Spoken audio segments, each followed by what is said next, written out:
پاکستان کی سیاست میں دھماکہ خیز پیش رفت میں عمران خان توشہ خانہ کیس میں سیشن کورٹ سے سزا پائیں گے اور سیاست سے نااہل ہو جائیں گے، عین ممکن ہے گرفتار بھی ہو جائیں۔ توشہ خانہ کیس اب فیصلہ کسی بھی روز آ سکتا ہے۔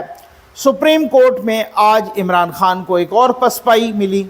بظاہر پی ٹی آئی بانی کی بچت ممکن نہیں۔ یاد رہے خان نے اپنے دفاع میں حلفیہ بیان بھی جمع نہیں کروایا۔ گواہان کی لسٹ جج نے مسترد کر دی۔ سزا ہوئی تو سیاست سے نااہلی لازم ہے۔ ویسے بھی پاکستان کی سیاست میں تا حیات نااہلی یا نااہلی معمول کا عمل ہے۔ اب یہ کامران خان صاحب کا ٹویٹ تھا، آپ کو سمجھ آ گئی ہوگی، اس ٹویٹ سے بہت کچھ سمجھ آ گئی۔ اب دیکھتے ہیں کل کیا ہے، عمران خان کو عدالتی سہولت کاری ملتی ہے یا اسلام آباد ہائی کورٹ بھی تمام اپلیکیشنز ریجیکٹ کر دیتا ہے۔ میں کہتا ہوں اگر باقی ریجیکٹ کر دے اور صرف حق دفاع کا بھی دے تب بھی یہ بہت بڑی سہولت کاری ہے۔ بار ان کو کہیں کہ جی یہ دیکھیں گواہوں کو آپ پیش کریں، ایک گواہ آیا، دوسرا آیا، تیسرا آیا، چوتھا آیا، بعد میں کہیں جی دو اور بھی رہ گئے ہیں، تو یہ ایم ہی کھینچ لیں گے۔ ان کے پاس دفاع تو ویسے ہی کوئی نہیں نا، ان کو بھی پتہ ہے کہ ہم نے چوری تو کی ہے، گھڑیاں بھی بیچی ہیں اور تو اور تسبیحوں تک بھی نہیں چھوڑا توشہ خانے میں، تو پھر ان کو بھی سارا پتہ تو ہے۔ آج ہمیں سراج الحق صاحب پر پی ٹی آئی ورکرز کا حملہ، ایک ویڈیو سوشل میڈیا پر وائرل ہے ایک دو دن سے، کل سے، اور کہہ رہے ہیں کہ جی یہ پی ٹی آئی ورکر کا یہ حملہ ہے، پی ٹی آئی ورکرز کا، اور پی ٹی آئی ورکرز نے یہ حملہ کیا ہے سراج الحق صاحب پر، ٹھیک ہو گیا۔ اور یہ ایک نے نہیں بلکہ یہ بہت ساروں نے اس کو اپنے ایک اس حساب سے کہا ہے کہ جی سراج الحق صاحب پہ حملہ ہے اور یہ پی ٹی آئی کے ورکرز نے یہ حملہ کیا ہے۔ اچھا، بہت سارے صحافیوں نے بھی اس کو ٹویٹ کیا، بہت سارے اور لوگوں نے بھی اس کو ٹویٹ کیا، مطلب بہت سارے جید صحافیوں نے بھی کیا کہ یہ پی ٹی آئی۔ اچھا، یہ نہیں پتہ چل رہا تھا کہ یار یہ کہاں کا حملہ ہے، کب کا حملہ ہے، کس جگہ پر حملہ کیا۔ سراج الحق صاحب کی سانسیں اکھڑی ہوئی ہیں اور جناب وہ بھاگ رہے ہیں وغیرہ وغیرہ، ٹھیک ہو گیا، یہ اس طریقے سے۔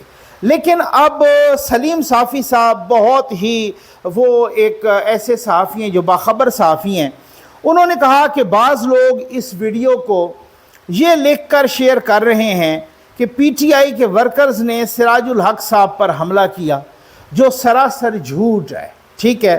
اور انہوں نے پھر آگے کہا کہ میری خود سراج الحق صاحب سے بات ہوئی۔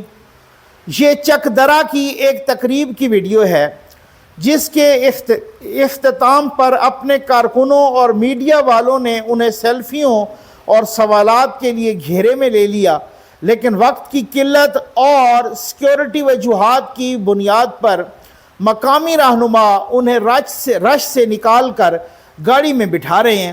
جو آواز آ رہی ہے وہ بھی پی ٹی آئی کے کارکن کی نہیں بلکہ مقامی رپورٹر کی ہے۔ یہاں دور دور تک پی ٹی آئی کا کوئی ورکر موقع پر موجود نہیں ہے۔ تو خیر یہ اس طریقے سے یہ ساری چیزیں ہوتی رہتی ہیں۔ کچھ چیزیں آئی میں تو وہ یوتھیا تو ہوں نہیں کہ اپنے صرف ویوز لینے کے لیے یلو جرنلزم کے پیچھے جاؤں اور کہوں کہ جی دیکھو سراج الحق صاحب ان کا 2013 سے 2018 تک بھی ساتھ اتحادی بھی تھے، ابھی وہ ان کی ہمدردی کی اور انہوں نے ان کو جو ہے نا کٹ لگا دیے۔ خیر خان صاحب کو کٹ لگی تھی، آپ کو پتہ ہے پنجاب یونیورسٹی میں، آپ کو پتہ ہے نا، ٹھیک ہے نا۔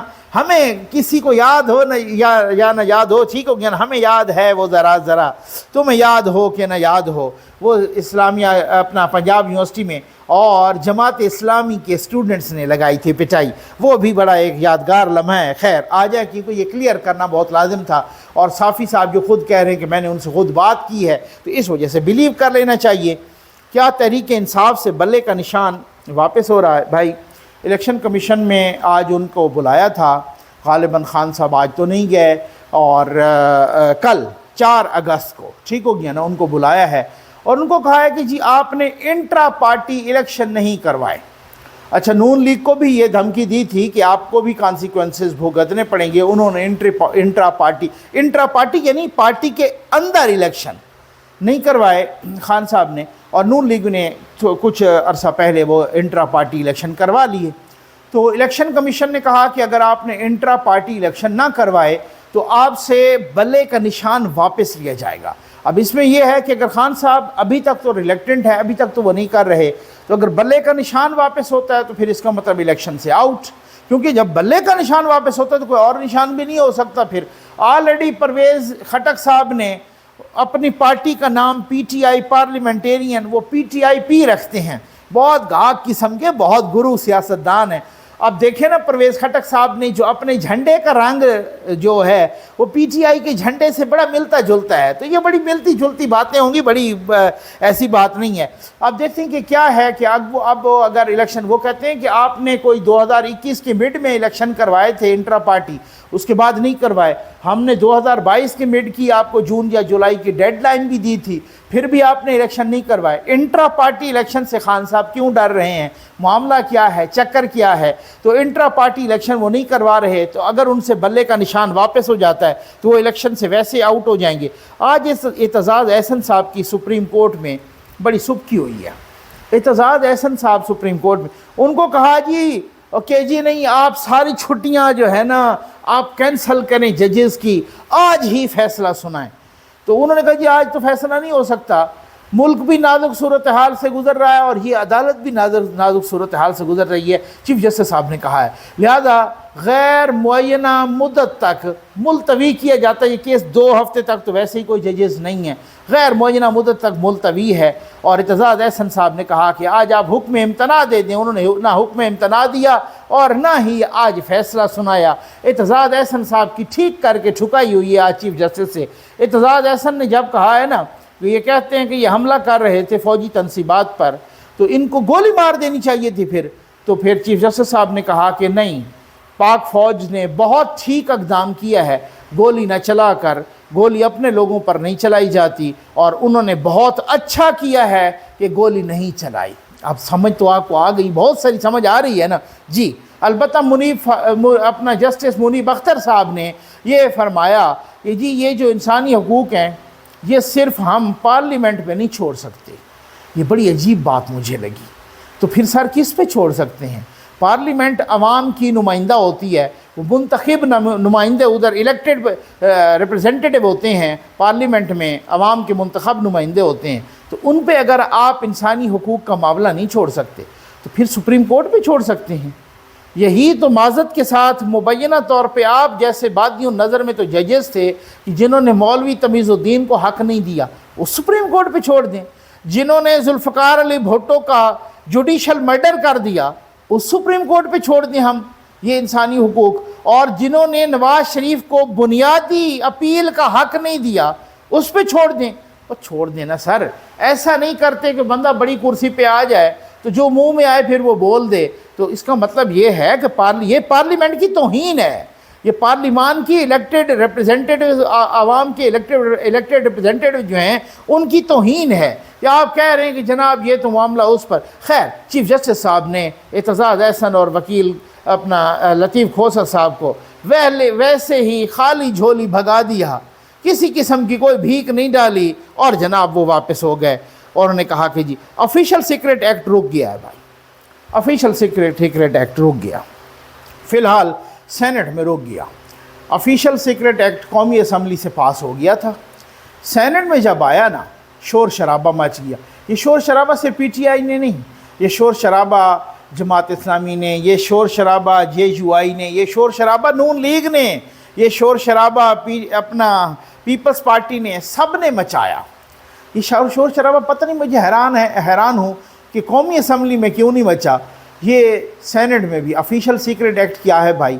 بہت ہی خطرناک ہے واقعی، یہ بالکل جسٹ لائک ایک ڈریکونین لا ہے جو اگر پاس ہو گیا، اب تو ہو سکتا ہے کسی کے خلاف استعمال ہو کہ جی ایجنسیوں کو بغیر وارنٹ چھاپہ مارنے کا اختیار، بغیر وارنٹ گرفتار کرنے کا، کوئی ڈاکومنٹس اپنے قبضے میں لینے کا، کوئی گھر کا اور سامان جس کو وہ سمجھتے ہیں کہ یہ کیس میں مددگار ثابت ہو سکتا ہے اس کو بھی اپنے قبضے میں لینے کا۔ اور یہ بہت ہی خطرناک، یہ بہت ہی خطرناک ایک ایکٹ یا لا جس کو بنانے کا یہ پورا پلان تھا. تو مقصد کہنے کا یہ ہے کہ ابھی وہ رک گیا ہے کیونکہ شور اتنا اٹھا. میں ایک بات سوچ رہا تھا کہ یہ شور جو بھی کوئی غلط ہو نا، یہ شور جو اٹھتا ہے، مثلا P T I, Peoples Party, Noon League نے، مولانا صاحب کی جماعت نے یہ شور اٹھایا، تو یہ ایک شعور کی بات ہے. ہم دیکھ رہے تھے، مجھے عمران خان کے پونے 4 سالوں میں کسی ایک بل پر بھی پی ٹی آئی والوں نے شور کیا؟ سارے بل بالکل کوئی یوں سمجھ لیں کہ قرآن و سنت کے پاس ہوئے ہیں. انہوں نے ایسے ایسے غلط بل پاس کیے ہیں. یہ اسٹیٹ بینک کو گروی رکھوا دیا گیا. آپ یہ دیکھیں جتنا خطرناک ترین بل اس وقت پاس ہوا. اور میں کس کی بات کروں، کبھی آواز اٹھائی کسی ایک مردہ ضمیر نے آواز اٹھائی؟ کم از کم ان کو یہ تو داد دینی چاہیے نا کہ اپنی حکومت ایک بل لائی، بل پیش کیا وزیر قانون نے، اور اسی وزیر قانون کی نون لیگ کے سینیٹرز نے گت بنا کے رکھ دی، پیپلز پارٹی کے سینیٹرز نے گت بنا کے رکھ دی، اور خود حکومت نے تنقید کرنا شروع کر دی. یہ شعور ہوتا ہے اس پہ. اب تبدیلی کوئی آئے گی یا اس میں امینڈمنٹس یا بعد میں آئے گے تو وہ ایک اور بات ہے، لیکن ایسا شعور ہونا چاہیے. مہنگائی پر میں دیکھ رہا تھا، بہت چلائے تھے، بہت چیخے ہیں نون لیگ کے ایم این ایز بھی قومی اسمبلی میں، پیپلز پارٹی کے باقی. ایک دفعہ مہنگائی پہ بات کر دی تھی نور عالم صاحب نے، ہمیں یاد ہے، ٹھیک ہے نا. اور پھر عمران خان نے اس کی گت بنائی کہ نور عالم تجھے وہ نظر نہیں آتا، ان کے وقت مہنگائی نظر نہیں آتی تھی، آپ کو ہمارے وقتوں میں مہنگائی نظر آتی ہے، آپ ان چوروں کا دفاع کر رہے تھے، یہ ہے وہ ہے، اس طرح کی. لیکن کم از کم شعور ہونا چاہیے کہ جو غلط کرے غلط کو غلط ضرور کرنا. افتخار درانی گرفتار ہو گئی ہے. افتخار درانی وہی بندہ ہے جس کی تھوڑا ٹائم پہلے ایک پی ٹی آئی کی خاتون کے ساتھ ننگی ویڈیو آئی تھی، اور وہ ایسی ویڈیو تھی جس پہ کسی قسم کا کوئی پردہ نہیں. یہاں تو خیر ویسے دکھانے کی نہیں ہے، ٹھیک ہو گیا نا، جس پہ کسی قسم کا کوئی پردہ نہیں، بالکل اوپن ویڈیو، وہ بدفعلی کی ویڈیو تھی. میں حیران ہوں، وہی خاتون کنڈیم کر رہی تھی افتخار. میں نہیں دکھانا چاہتا، میں بندہ خود یار جو ہے نا اپنا ماں بہنوں بیٹیوں والا، میری عادت نہیں ہے. وہی خاتون میں نے دیکھا کچھ ٹائم پہلے افتخار درانی کی گرفتاری کو کنڈیم کر رہی تھی. اور افتخار درانی، اب کچھ لوگ کہہ رہے ہیں کہ اصل طوطا تے ہون پھڑے آ گیا، پتہ چلے گا کون سی کیسے کلپ، کون سی ویڈیو، کہاں کیا صورتحال ہے. ان کو اسلام آباد سے گرفتار کر لیا گیا. امید آپ کو ویڈیو پسند آئی ہوگی. آپ کا بہت بہت شکریہ.